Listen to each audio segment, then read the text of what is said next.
Okay, welcome everyone. Thank you for joining me for the University and Career Counseling webinar on preparing for university admissions. We just wanted to kind of start things off on a very lighthearted note. That was a really fun game that our outdoor and sports department led for students a few weeks ago. But yeah, so let's get into things here. I will share my screen.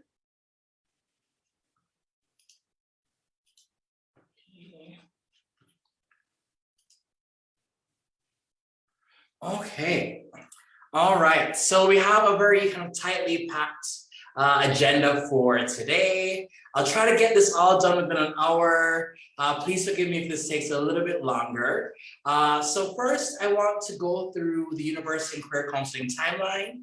As for those of you who attended or watched the recording, I went through this timeline in our meeting in November, but I just wanted to kind of refresh your memories about the timeline. And then what I really want to do, and I'm going to have to try to do this as quickly as possible, is to run through a quick overview of the important kind of considerations, elements of applying to the four most common destinations for UWC diligent students, which would be US, Canada, UK, Netherlands. Then I want to spend a few minutes talking about the gap year and what does that mean? What do students normally do?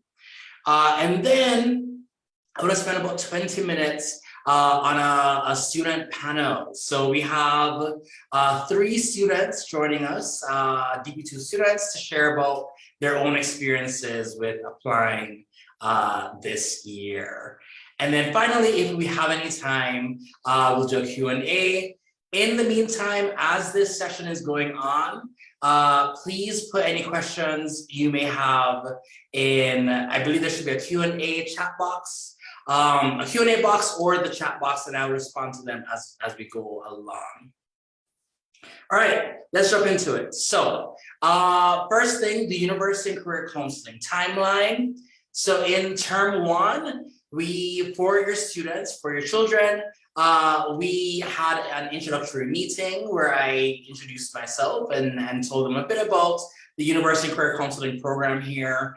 And that was in a hi and see you soon, because then I went straight into working a lot more closely with the second years.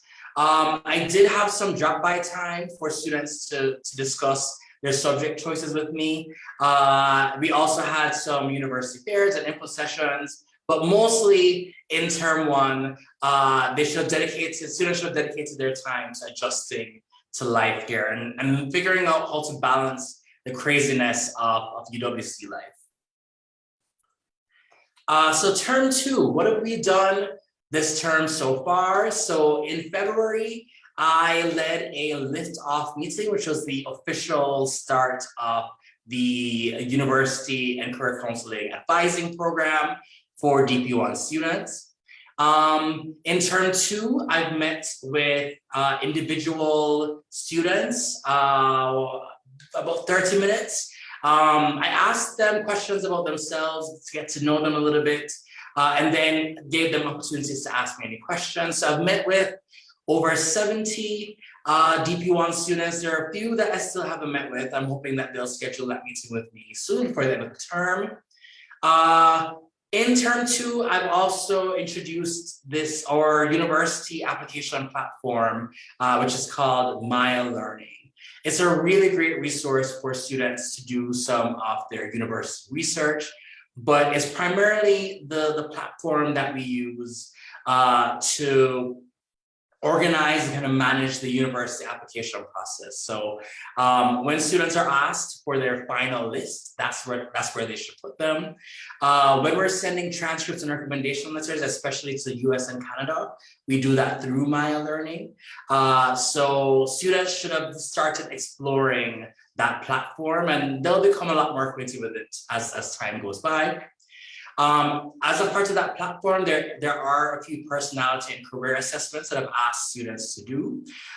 There's also another platform that we use called UScience. It's a really, really great resource where students can do aptitude tests, and then they will get like a full report based on these aptitude tests. So it will share with them what their strengths are, what their aptitudes are, and then also some career options based on their interests and their aptitude strengths. We've had a few sessions. I've led a few sessions for students this term, for DP1 students. So we've had a session on researching universities. What are the important considerations? What are some key resources to use to research universities? We've also had a series of applying to sessions. So I had 3 sessions dedicated to applying to the US, mostly because the US is the most complicated system, and that's where most of our students end up applying and enrolling anyway. We've had a session on applying to Canada. We had a session on applying to UK, which is led by one of our teachers, Jo, who went to University of St. Andrews, and she used to be a UK university advisor herself. So she led that session. We also had a session on applying to continental Europe with most of the focus on the Netherlands. We had another teacher joining us, Maud. She herself went to University College Utrecht, and she's from the Netherlands, so she shared her experience. And then we also had a session on applying to Australia. This was actually arranged by one of our DP1 parents, who works with the Australia High Commission. So we had a kind of special guest giving a virtual presentation on applying to Australia. That was a really great session. We've also had a few info sessions led by universities, and we had the UWC virtual university fair that happened last week, Wednesday, and the Wednesday before. I hope that some of you were able to attend. We've had some visits by SCAD, in-person visits, SCAD, Minerva, Trinity College in the US, Bennington and Furman also in the US. And we also had the head of admissions operations visiting us from University of Oxford and giving a presentation to our students.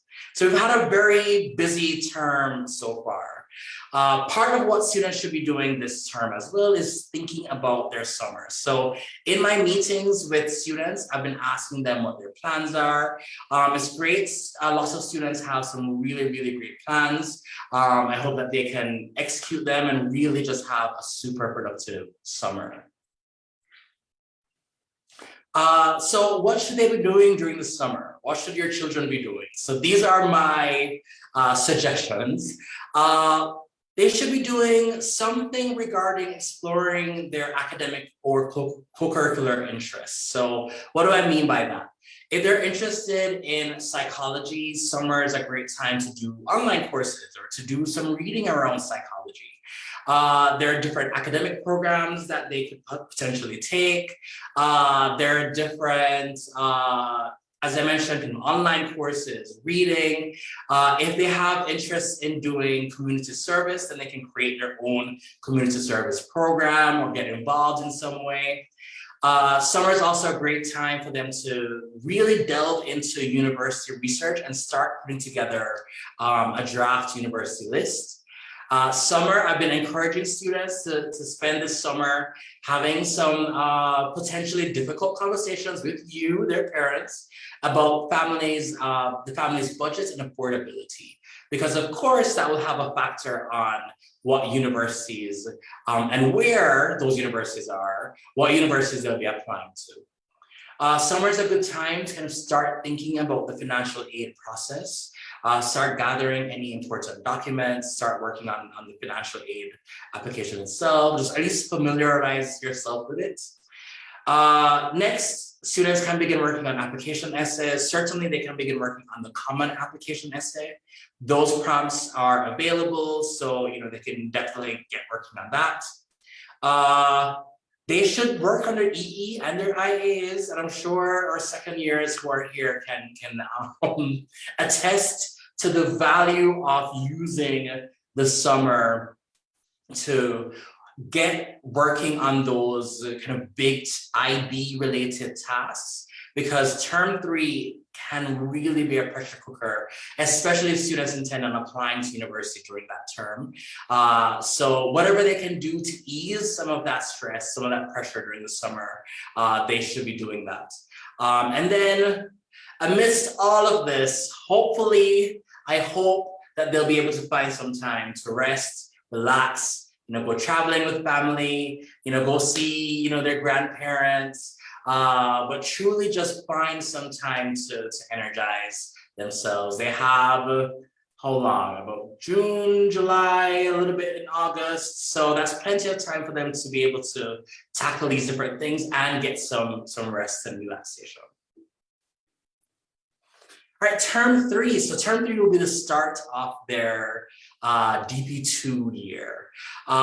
They should be, when it comes to the university process, they should be meeting with the university counselor at least once to discuss finalizing their university list. So they should already have a pretty decent draft list after all the research they did over the summer.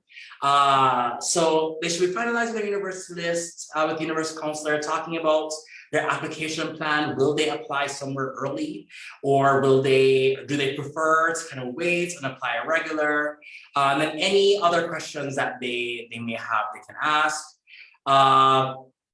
They can attend, there'll be different university counseling sessions as well.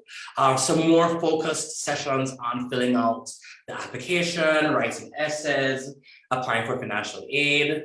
There'll be more university fairs and info sessions, and these are going to be even more important. Some universities may offer opportunities for students to do interviews. I usually encourage, especially UWC students, to do interviews. I find that generally they do quite well. And university representatives tend to really enjoy interviewing UWC students because they find UWC students to be really interesting. In term 3, finalize that university list.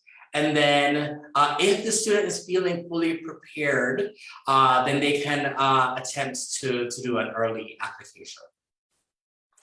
And then in term 4, they should be completing university applications. If they're applying to Europe, they may be starting their university applications in their final term here. For those of them who applied in term 3 or early in term 4, they will get their university results, and then they'll have that hopefully delicious dilemma of deciding where to go, and then of course finishing strong, making sure that they really focus all the way to the end of their IB and ensure that they are actually achieving the grades that were predicted. Okay. All right, so I'm just gonna check in with Zoom.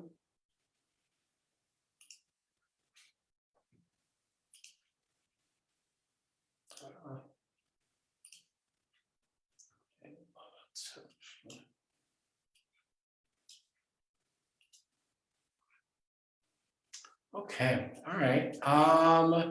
So let me proceed.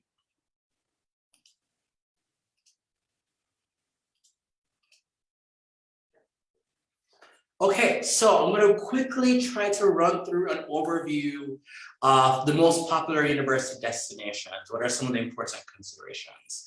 And some of this is taken from the different applying to whatever country sessions that we've had this term. So it's pulled from some of the student presentations.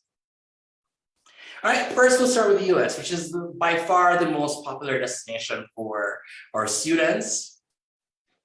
Why apply to the US? So a lot of our students are not quite sure what they want to study. So the US gives them that option of being able to explore their academic interests before deciding fully what they want to pursue.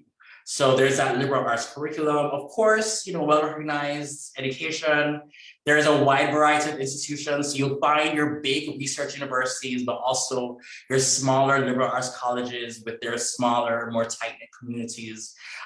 You have, of course, universities in big cities, but also universities in more rural, quieter settings. You have your IBs and your hyper-selective universities, but also students can get a really strong education at universities that are not that selective. So there's really a wide range of institutions available to them. If scholarship is important to the family, if there's a high level of need in the family, then the US is really the best option because that's the widest availability of financial aid. Generally, there's a high quality of student life. With most US universities, they have a proper campus, and there's a lot of focus on having a robust social and student life on campus. So there can be a high quality of life. What does the application process entail? So if you attend any session led by a university, they'll tell you about the holistic review process. What does that mean?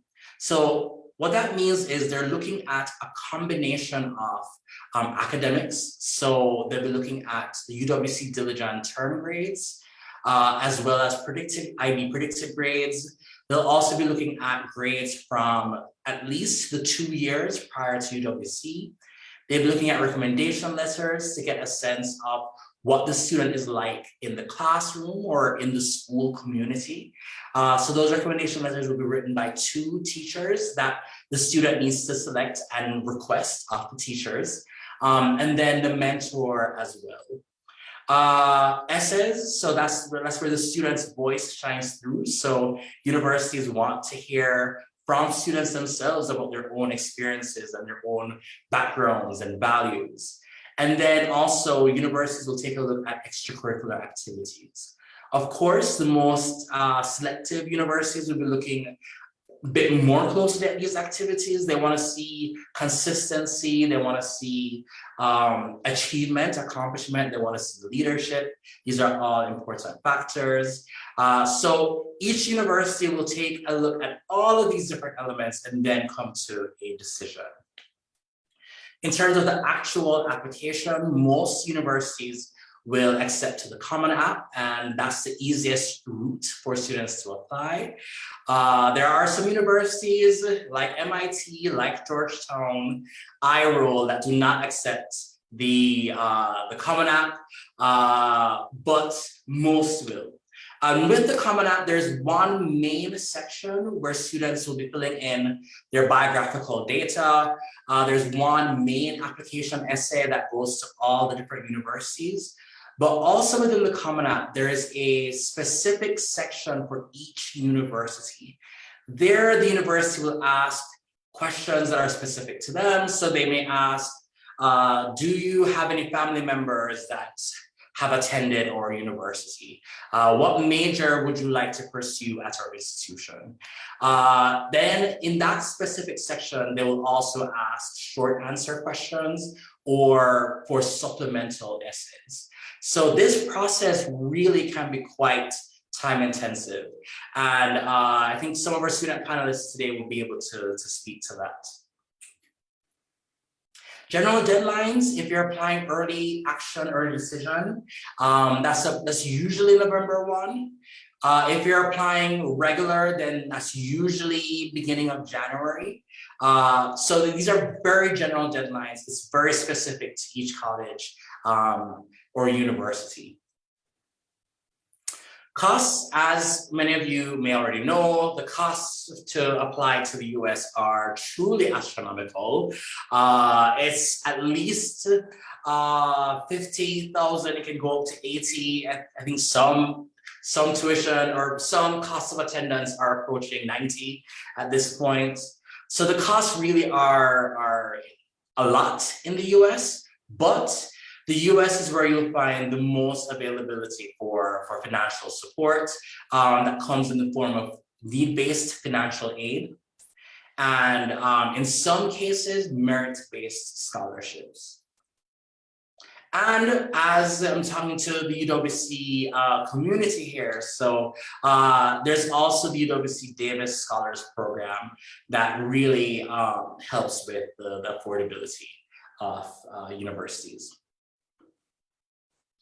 Okay, so I just talked about kind of costs and scholarships. I know that financial aid is one of the more complicated elements of the process. And I'm speaking to parents here, so I think you guys are the best people to really speak to about the financial aid process a bit more.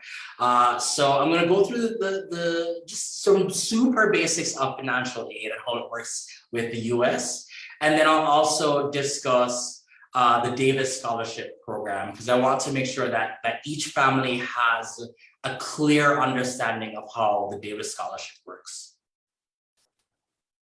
All right, so need-based financial aid. So there are a few kind of key terms here that are important. The first key term is cost of attendance. Cost of attendance is all the direct costs plus any indirect costs that the university may estimate. So direct costs are any costs that are billed by the university. So each semester, each year, you will get a bill from the university, and that is usually tuition, room and board, health insurance. Then you have indirect costs. So these are costs that are not billed by the university. They're estimated by the university, but the amount that each family will spend on these things will vary. So for instance, transportation. Of course, if you're traveling from I don't know, Canada to Vermont in the US, then it won't be that expensive. But if you're traveling from Nigeria to the US, then it's going to be a lot more expensive. So transportation costs will actually vary, books and supplies, personal expenses. So usually, if you go to a university's website, they should be publishing a full cost of attendance so you can see what those costs may be. But be aware that especially when it comes to indirect costs, those are estimations. So those can end up being higher or lower for the family. Another important term that you will see is demonstrated need. Demonstrated need is essentially what is the family's level of need as calculated by the university. So you may say, I have a high level of need, but the university may determine that you maybe don't have as much need. So whatever is demonstrated need is calculated by the university. So they calculate that similar to whatever process many of you went through with UWC. There's some kind of a financial assessment. It's a similar thing, but more in-depth.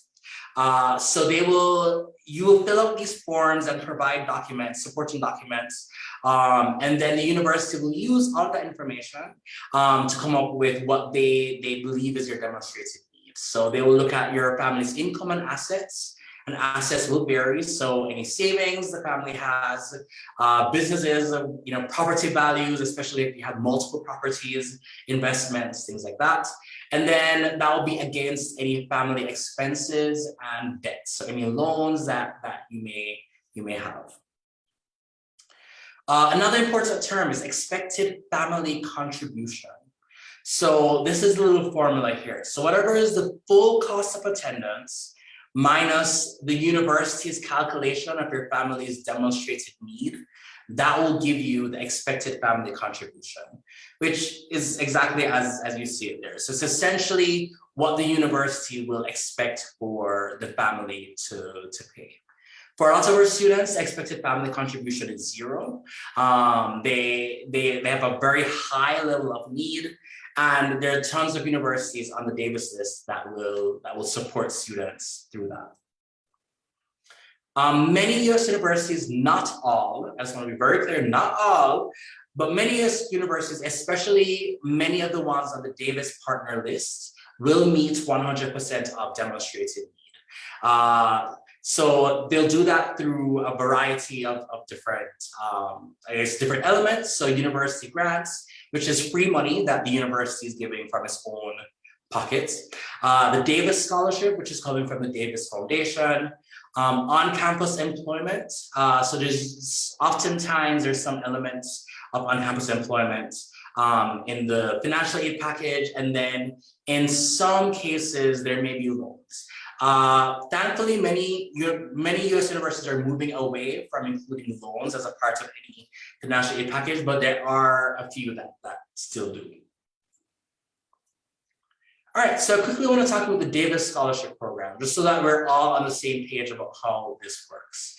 So there are 99 partner institutions, and I love that list because there's a wide range. You have your Ivies, your super highly selective universities on there, but then you have universities that are not super selective, and universities that really see the value of all UWC students and see the value that UWC students bring to campus. So there are 99 partner institutions, and the way it works is that the Davis Foundation, kind of created by our great benefactor Shelby Davis. So the Davis Foundation contributes up to $40,000 per year towards an overall financial aid package. Now that's if the family qualifies for need-based aid. Most universities will then kind of use that amount to help to meet the family's full financial need. So what that means is it's usually a portion of the financial aid package, and then the university often has to give some of its own resources to help to meet that full financial need of certain students. Be aware that if your family is able to afford the full cost of attendance, then do not expect the Davis Scholarship. Because it is a part of a need-based financial aid package in most cases. So there's a specific funding model for the Davis Scholarship. I won't go too in-depth into it because it doesn't really matter as much in your own, I guess, strategizing for the university application process, but some of it is good to know. So they've expanded the funding model this year. And now for universities that have 80 or more UWC Davis scholars on campus, so schools like University of Oklahoma, I believe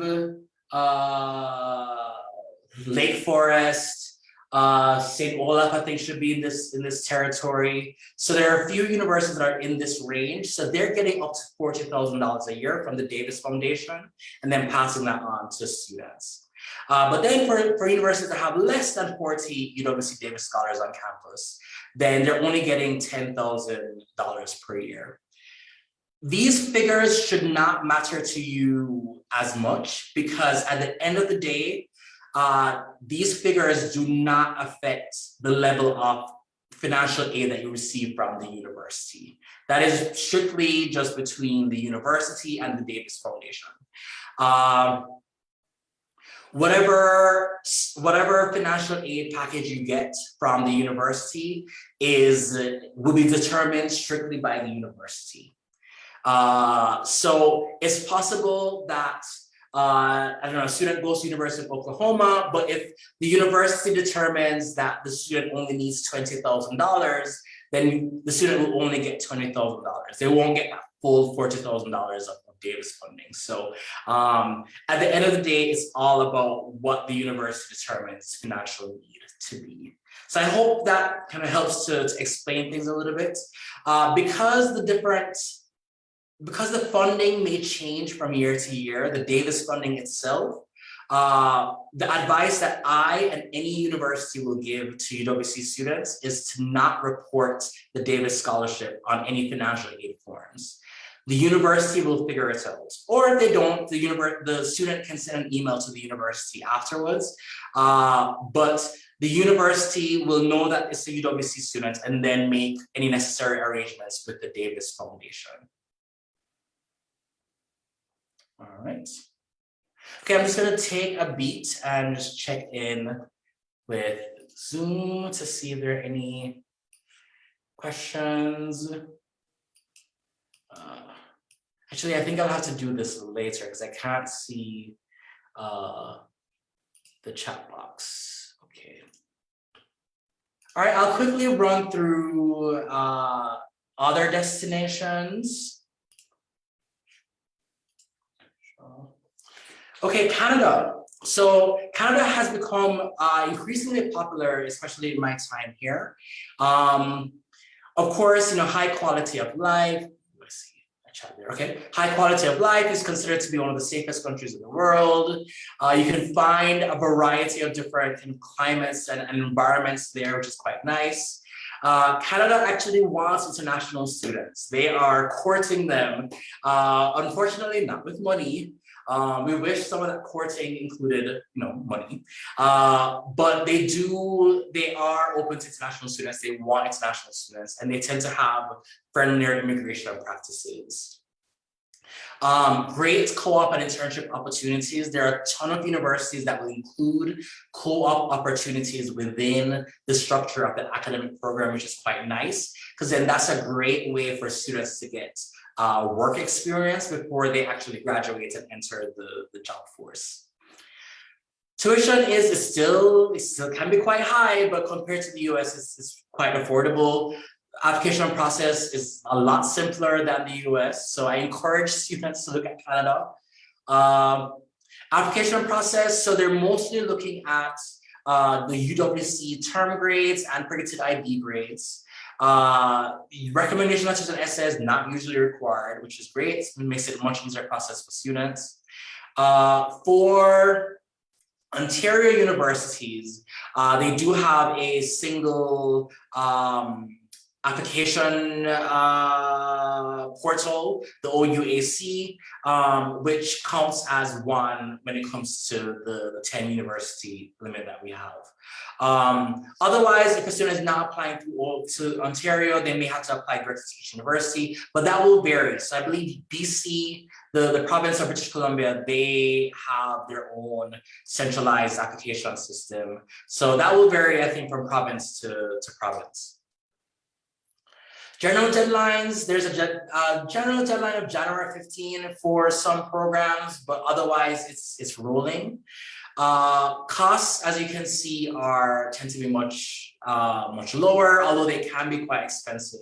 And they may range depending on what the academic program is.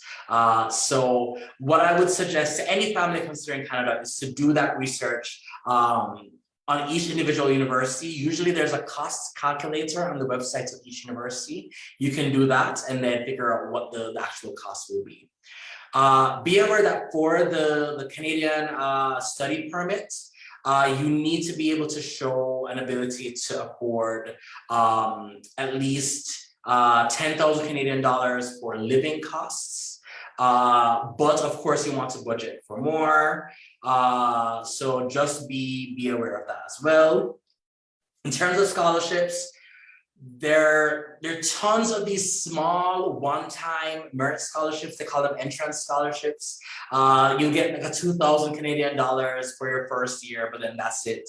Unfortunately, there are not that many big scholarships available. There are a few, and one of our students who's here today can speak to that. There is the Pearson Scholarship at University of Toronto, and then there's the International Leader of Tomorrow Award at UBC. These are school-nominated scholarships. So the first student has to first be nominated by the school, and then they will compete with the hundreds, if not thousands, of other students nominated by their schools for these scholarships. So they can be quite competitive. That's great understatement. The UK. So high quality of education. What I love about the UK is the transparency in admissions. So if you look up any specific course at any university, you'll be able to see exactly what grades are needed in order to meet the minimum requirements. I find that the US and even Canada to some extent, they're not as clear about what grades you're looking for. But that's one thing that I love about the UK is that they are super clear about what grades a student needs to get in order to meet the minimum entry requirements. Law and medicine, a student is not able to do that at the undergraduate level in the US or Canada, but they can do it in the UK. However, I do want to mention that for medicine especially, there is a quota. I think it's 7% international, don't quote me on that. So it can be hyper selective, but it is possible. There are tons of options for courses. You can find your more general courses. A student can study biology, but then they can also study marine biology. They can study biotechnology. They can study biomedical science. So there you can find a range of courses. You can find your more general courses, but you can also find some very specific courses as well. So the UK is great for those students that know exactly what they want to study and they want to study in a more focused way. The application process is all done through the UCAS application system, and the applications are reviewed based on predicted grades. They do not ask for transcripts. Well, some universities ask for transcripts. So Cambridge, for instance, will ask for a transcript, but the vast majority of UK universities do not want transcripts. You're looking at the predicted grades, one personal statement, and then one academic reference that goes to all 5. So through the UCAS, a student can apply to up to 5 courses. So that could be 5 of the same course at different universities, or it could be multiple courses at maybe 2 or 3 universities. But a student can apply to up to 5 courses. It is one application that goes. So my advice to students is the courses that they choose to apply to should be in the same kind of general area. It doesn't really make sense for a student to apply for, I don't know, biology at one university and then art at another, unless they're somehow able to make that connection between biology and art in their personal statement, because it is that one statement that's going to all 5. There are some universities, I will say there are some universities that will accept a personal statement that's emailed to them directly, but that's something that the student will need to kind of figure out with each university. Admission is strictly conditional, and the UK is infamous for being very strict about the conditions. So when a student is accepted, they're being told you must meet this specific condition in order to have your admission confirmed. And that won't happen until after IB results are released. So general deadlines, so if a student is applying to Oxford, Cambridge, or for medicine, veterinary medicine, or dentistry, that is a much earlier deadline of October 15. And then for all other courses, it's January 25. So it'll be January 25 for 2023. It's usually the last Wednesday in January. Costs, so if a student can qualify for home fees, which is based on citizenship and residency, then the cost is quite low. As you can see, for international fees, it can be quite high. There are a few scholarships available. UCL, for instance, has 2 UWC scholarships, and they've actually introduced a few more international scholarships this year. St. Andrews has a UWC scholarship for American students. It's a Davis scholarship for American students. There are a few others. So Oxford has a Reach scholarship for students from a number of different countries. So there are scholarship opportunities available. They are not plentiful, unfortunately, but they do exist. What I normally advise to students is to check each university's website and check the web page for bursaries and scholarships. And then they'll be able to see if there may be a specific scholarship for students from their particular country, for instance. Also, you can check with the British High Commission or British Embassy in their country of origin. There may be specific scholarships that embassy or High Commission may know about that I or others may not. All right, last one that I'll kind of quickly run through is the Netherlands. That's becoming a lot more popular with our students. There are tons of offerings in English. It's great opportunity to be able to travel and study in other parts of the EU as well. There are the university colleges that are these honors colleges of research universities. Within these university colleges, students can pursue a liberal arts curriculum, and at several of them, they actually have a campus environment. It is all about living and learning community. I found that university colleges are a really good fit for UWC students, especially ones that have thrived in this environment. It's a really, really, kind of great opportunity for them. For another kind of big draw of the Netherlands is if you have an EU passport. So it's not based on residency, but on passports. If you have an EU passport, then the fees are significantly cheap. Application process will be through each specific university, and it'll be primarily based on term grades. I've found that Dutch universities don't really care as much for predicted grades. For the more selective programs, so university colleges, for instance, are a selective program. Students will need to write essays and provide recommendation letters, but otherwise it's a simple process where they're uploading a transcript and filling out some basic information. So it's a really, really simple, easy process. General deadlines, so for university colleges, those deadlines, for those that offer scholarships, tend to be in December. For other selective programs, numerous fixed programs are January 15. And then all others tend to be later, so February to June. Tuition, as you can see here, is about 2,000 euros if you're an EU passport holder, which is excellent. If you're non-EU, it is a bit more expensive. And then of course you have to factor in living costs. And there are some scholarships available, once again, not many, not very plentiful. Okay, so quickly, I'm just gonna move on to talking about the gap year, because I know this is something that some students are considering, and it's a really, really great opportunity for some students. So some students will decide that after UWC, it's been too crazy. They would like a bit of a break. So a gap year is a good idea for those students.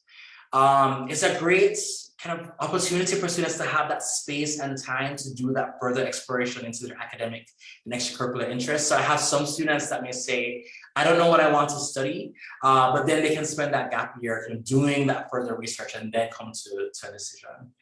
It's a great time for them to acquire new skills, like learning a new language. It's a great time for them to apply UWC values in the real world, so they can do some kind of a service project. They can take advantage of kind of really cool, interesting opportunities. They can get work experience, start a business. One of the values of a gap year, especially if a student knows kind of early that they want to pursue that option, they may choose to not apply during their second year and then apply during their gap year, and they'll still have full access to, well, not full, they'll still have access to the university counselor and the school support. They may not be able to meet with the counselor to go over their personal statement, so they won't have the full access they would if they were to apply, than if they were to apply during their DP2 year, but they will still have the support of the school. So some students may say, DP2 year is too intense, it's too crazy. I don't want to add this extra application process to that. So then they will choose to take a gap year and then apply to universities during their gap year. Also, universities actually appreciate gap year students. Gap year students tend to be more mature, and they tend to kind of come with a bit more kind of worldly experience. So universities actually do appreciate gap year students. Some potential opportunities. So semester at C actually is a really big opportunity for some of our students. They offer Davis scholarships. There's Global Citizen Year, which used to be a service year program in 4 different countries, but that has been put on pause due to COVID. They now have this online leadership program. There could be internships across UWC movement. I think some of these still exist, but there are some UWCs that will have internship opportunities for students from another UWC, which is quite great. You have programs like Workaway, or I guess platforms like Workaway and like Woofing, where students can find these opportunities in different countries. But one of the key things, or one of the key values or advantages of being a UWC student is having access to the UWC network. And students can really find some great opportunities by tapping into that UWC network or their own personal network. And truly, anything well planned, anything productive, as long as they're not kind of sitting at home playing video games all day, universities will appreciate that they've done something productive. But yeah, that is my very kind of quick spiel about these different processes. Let me. What I'll do is I'll jump into the. Okay, so I'll jump into the Q&A box. So there's a question about the IB score requirement for UBC. I've seen UBC accept about a 32 and up. So it's not, they don't require the highest set of grades. So which is actually one of the values or one of the advantages of applying to Canada is that I found that Canada, even your McGill or University of Toronto, they don't have, they don't require a 40 to get into, the university. All right, so I have a question here about should students apply for the Davis Scholarship separately? No, so they're not applying for the Davis Scholarship at all. That is just something that the university will figure out on its own. So filling out the CSS profile is enough. Do not mention the Davis Scholarship there. The university will figure it out. Okay, what other countries are on the list for UWC graduates other than UK, Canada, UK, Netherlands? So we have students who are going to universities in France, Germany. We have a handful of students who go to Australia. We have a handful of students in Singapore. Yeah, so I think that's about it in terms of the range of countries that come to mind. But yeah. Okay, so let's quickly jump into the panel discussion. I'll stop sharing. Okay, all right, so today we have 3 of our DP2 students who have graciously given off their time at a very crucial period in their IB journey to share with you guys about their experience with applying. So I'll ask each of them to introduce themselves very quickly. They can share their name, what country they're from, and what university what their plans are after UWC and what university they intend on enrolling in if they've made that decision already. All right, so we'll start with Elena. Hi, I'm Elena and I go by she, her pronouns. I'm from Malta and I intend on attending Wellesley College, which is in the United States. It's in Massachusetts, but I might be deferring a year in order to do a gap year. So, yeah. Okay, all right, thank you, Elena. All right, Leah. Hi, I'm Leah. I'm from Germany and Peru, and my pronouns are she, her as well. And I'll be going to Sciences Po in France in the next year, starting from September. Yeah. All right, thank you. And then Mutuma.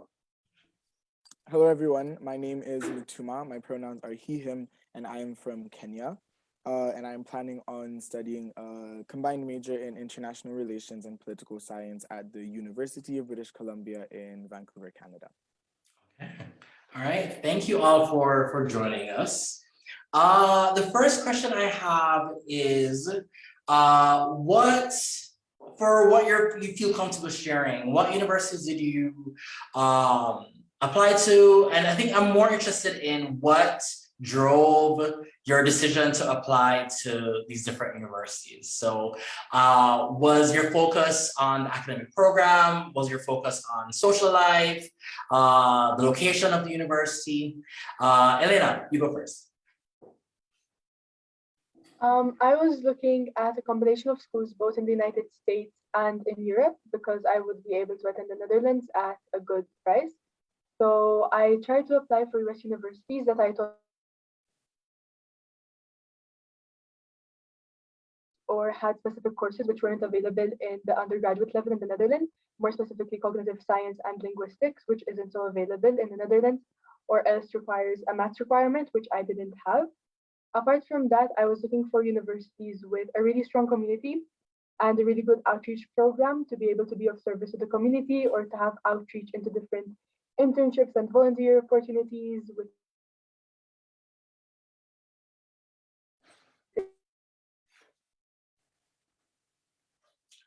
Elena? Oh no. You froze for the last bit. okay, where was I? So you mentioned you're looking for kind of service opportunities. Okay. Yes, so either service or internship opportunities, and that would either be due to the proximity of the school's location, so having it be in either a suburb or a city, or maybe it having good internship programs during spring break or during summer, and those are both all things that Wesley have, and also having a really tight-knit community, so not really big schools. And I was also interested in the liberal arts, and at the end of the day, I ended up having a lot of historically women's colleges on my list because I had a really great experience attending an all-girls school before coming to UWC.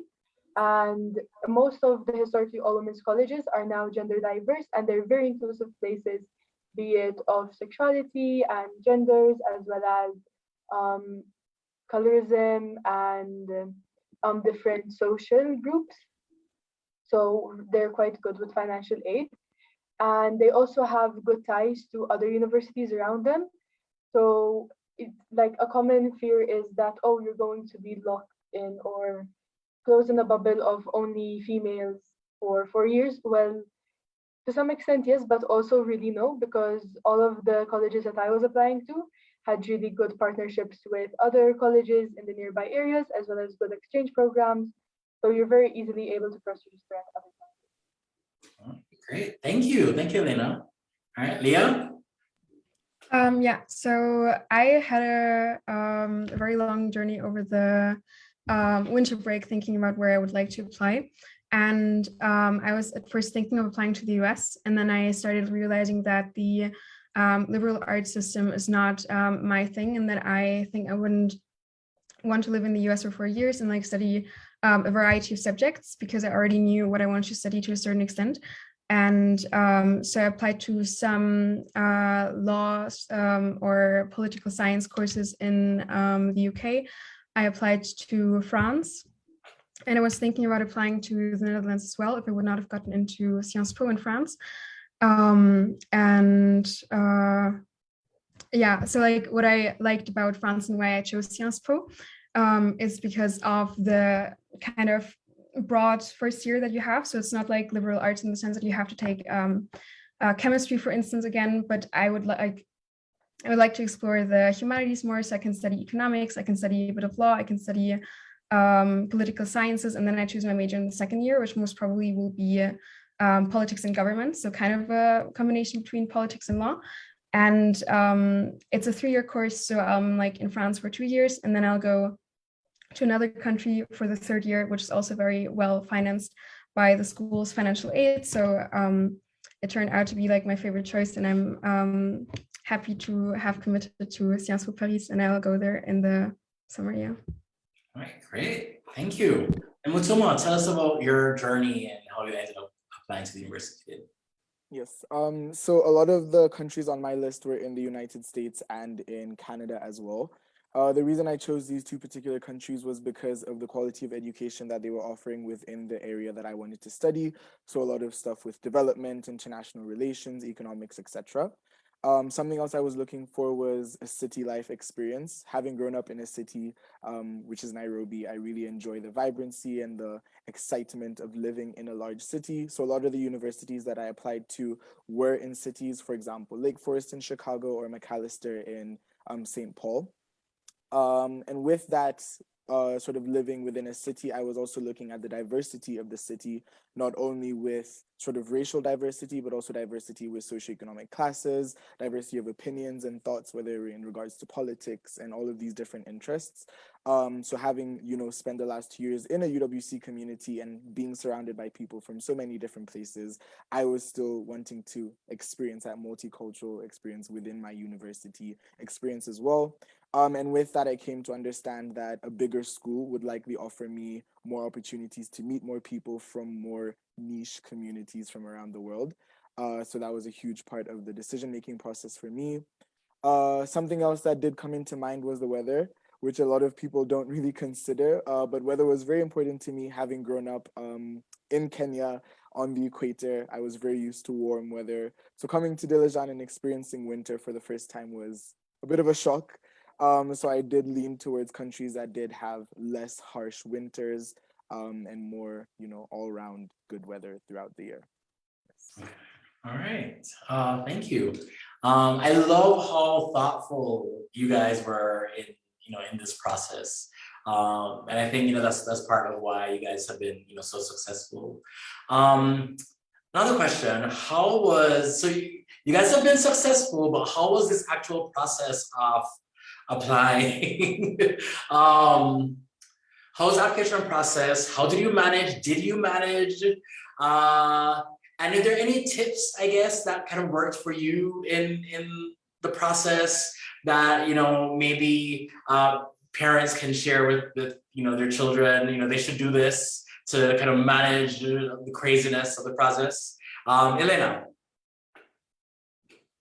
Okay, so I had a really easy process, I guess, compared to other people because I only ended up applying to one university, and so I only had to write one Common App and the supplemental essays for Wellesley, and then I got in, so I was done with the college process because early decision is binding.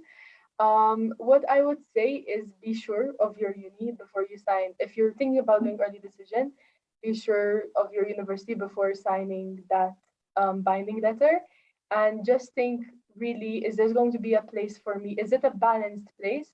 Do I like it for just one of its aspects or for many aspects of it? And I would say start ahead of time, at least a week to 2 weeks, because you will write your essay and then you will want to change it, and then you will look at it another day and you will hate it. So you have to start again, and it's very important to be able to look at something with a good eye, a fresh eye, rather than just constantly editing it within the same day.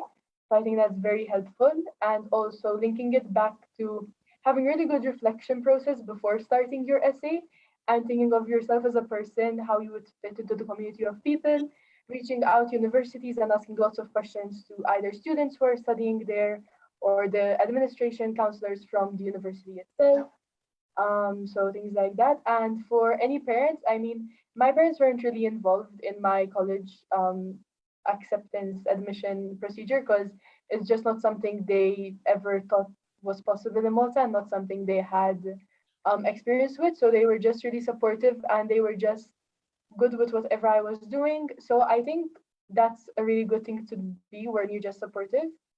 And yeah, that's it. Okay, all right, thank you, Elena. All right, Leah. So I think one thing that I would advise is to kind of make sure that, if your uni that you want to apply to has like a certain test. For instance, I took the LNAT in Yerevan, which is like a law admissions test for the UK. And it's pretty challenging. So I think it's good to know about the test you might have to write in advance so you can prepare for it adequately. And you can also ask people who have written it, which is very important, I think.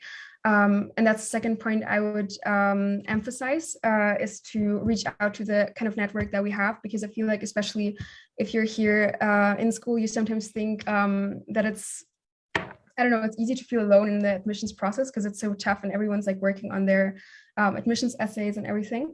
But it's important to remember that you have a lot of people to reach out to who might go to the universities you would like to go to, and ask people questions to well in advance to kind of figure out if the university is the right fit for you, and also to get some experience and some tips on how to tackle the process. Okay, all right, thank you, Leo. All right, Mzuma.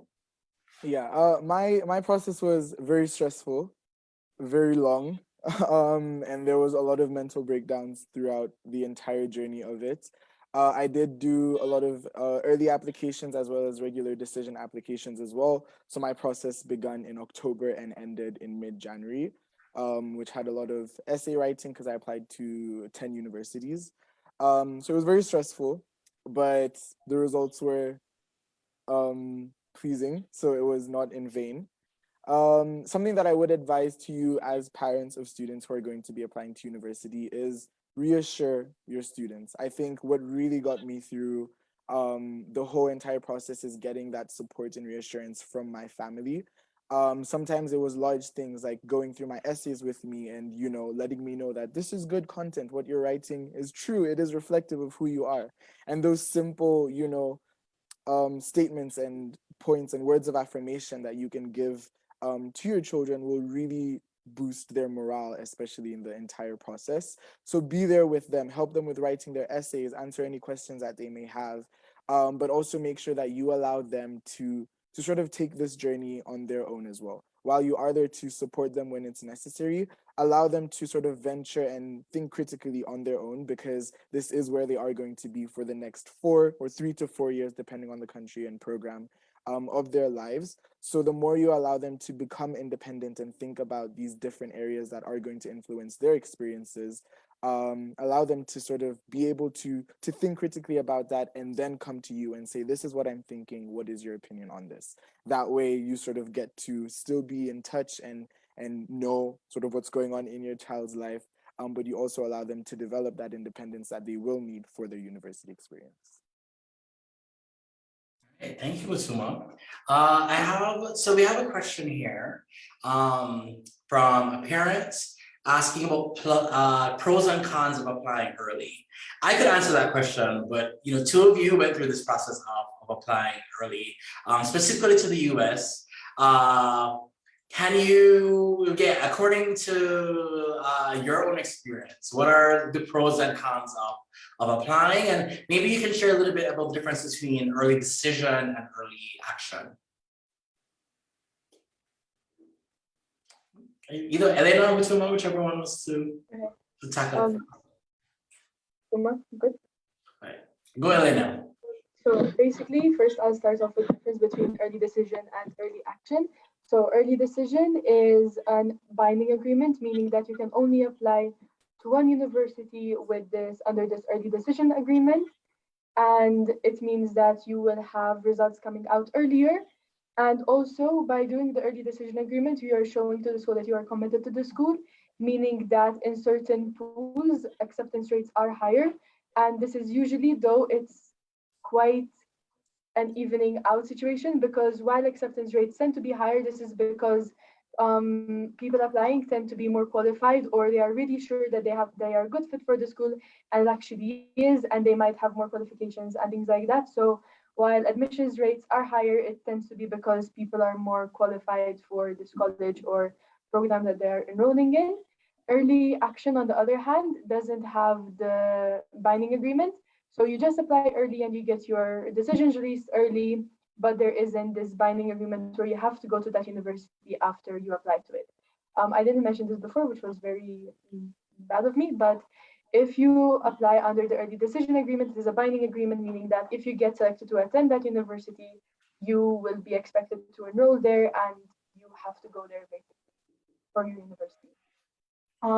If you apply early decision, you can also get deferred, which means that your application will then be under review for regular decision. So if you get deferred from early decision 1, you will be you can have a space in regular.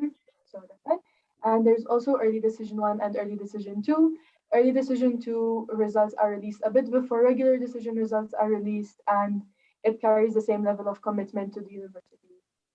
For me personally, I did early decision because I just wanted to get it over with. I'm a very impatient person and I just wanted to know where I would be. And I was like, okay, my grades are not going to get any better. I'm in quarantine. I don't have anything better to do with my life. So let me just finish my university applications. And I didn't do any early action schools because I didn't really have any schools which were offering early action that I really liked. And I was still holding over my the rest of my university places for the Netherlands, because that is where I mainly wanted to apply. I only really wanted to apply to 3 US schools, and those all didn't have early action.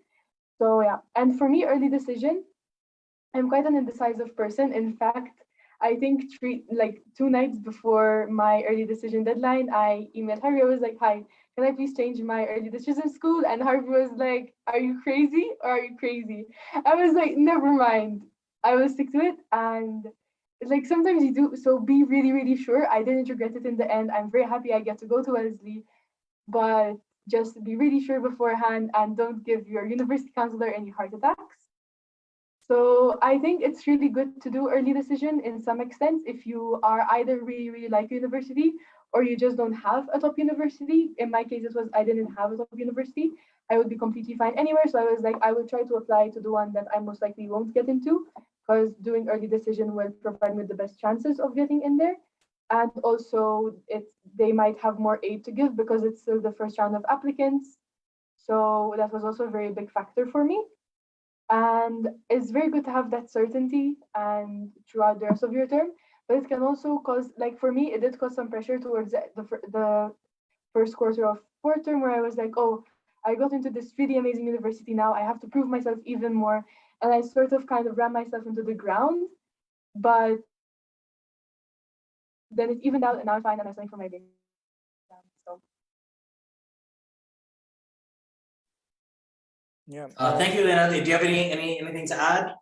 Yes, just a few things. I think Elena covered a lot of it. I think with early action and early decision as well, a benefit is that the beginning of fourth term, which is when a lot of regular decision applications will be due, is a very busy time for second-year students because a lot of coursework for the IB is due. And so by having your early application submissions being done in late November, sometimes early October as well, you get to sort of get a large chunk of your university applications done before things get very stressful. So 10 out of the 10 schools that I applied to, 4 of them offered early action. So I chose to do early action so that I could get those out of the way.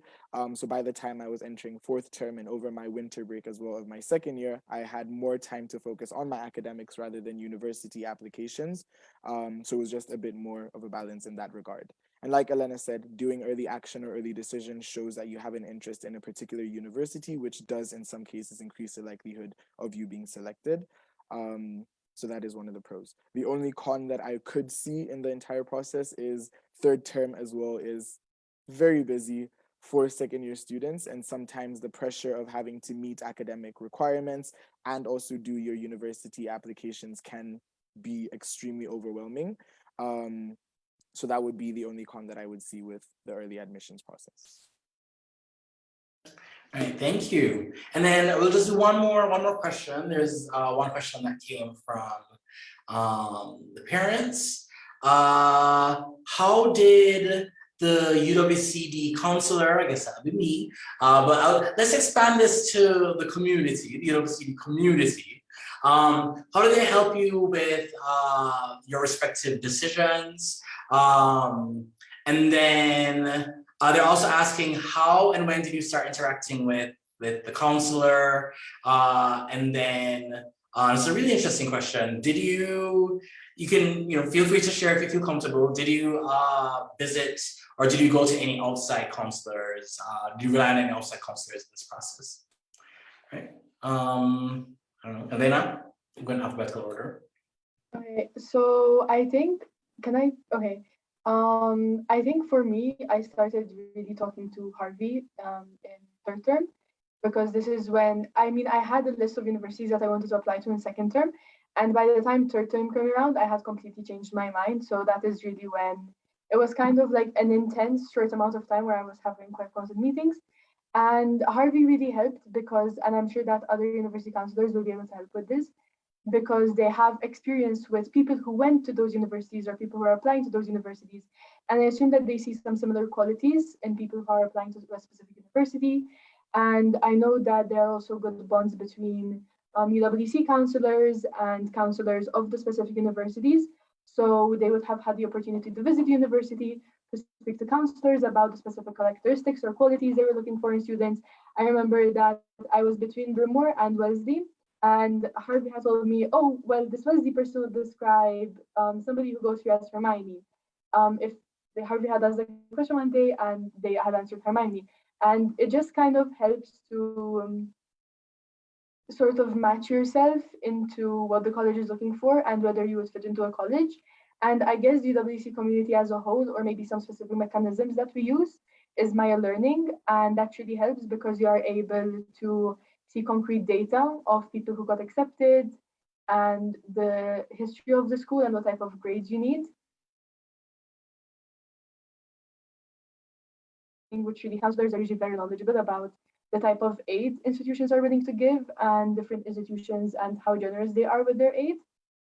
And apart from that, I did talk to counselors apart from the school, and they were counselors from the universities. So from the university that I was applying, admissions officer, and I think that's something really good to do because it shows interest in the university and it shows kind of outreach and initiative. And here I'm a person that can ask questions. I am in charge of my own education, and it just kind of gives you like this. These are the people who know the most about their institution. So if you're looking for the best information, they would have it.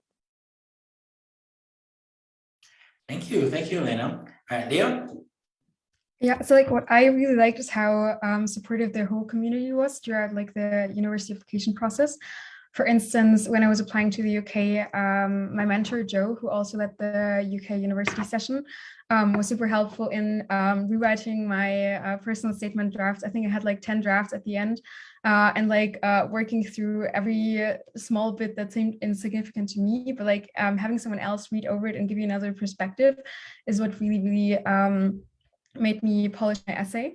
And also, like I mentioned before, to reach out to the people from your school or from other UWCs who are currently at the university that you might be looking at. For instance, I also message people directly on Instagram or on other platforms to find out more about the university. I went to kind of like an open day online, which is super helpful in all of the admission like in the entire admissions process. I was happy that I could always go to Harvey and ask questions whenever I had them. And so like in the entirety of all of the people that we have here, I think it's very good to have all of them here to support you throughout the process, but especially also, I think for you as parents, like my parents were the most important, I think,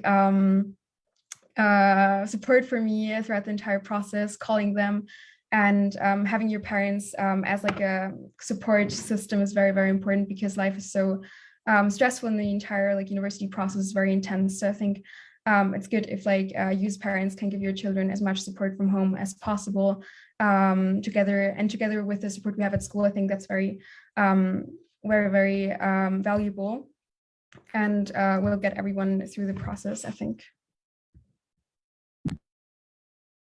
Thank you, Leah. And then Mutuma. Yes, so Harvey was a huge support throughout the entire process. I think I first began speaking with Harvey around this time last year, just when I was beginning to, form and structure my applications list, seeing how diverse the options that I was applying to were. Something that I was really interested in as well was the International Leader of Tomorrow Award that was offered at the University of British Columbia. So I just spent a lot of time with Harvey sort of thinking about the option of that, or what the application process looked like, and sort of seeing how I could prepare myself accordingly for that. So the entire process was very lengthy, and I spent a lot of hours sitting on Harvey's floor in his office, just writing essays and going over my answers with him and all of that, which was very helpful and very useful. In terms of using counselors from outside of the school, I did not speak to too many counselors outside, only, like Elena mentioned, university counselors specific to each university. I spent a lot of time speaking to counselors from the University of British Columbia because that was one of my top choice universities. And so just getting to get a bit of insight from them on their admissions process and what they were looking for in the application was something that was very helpful and beneficial to me. And yeah. All right, so thank you guys so much. I know you're studying for IB exams, so we really appreciate this time that you've really just sacrificed to speak to our parent community, especially parents with DP1s, as they kind of start thinking about this process and kind of go into this process in earnest. So thank you guys so much. I think I speak for myself and I speak for Jana. I think I speak for the entire kind of UWC Dilijan, I think staff in saying that we're really, really, really proud of you. You guys you've worked really hard. You've been resilient, through tons of stress. And I'm really, really glad to kind of see where you guys are today and where you guys will be going off to next. I'm excited to kind of hear all the amazing things that you will accomplish.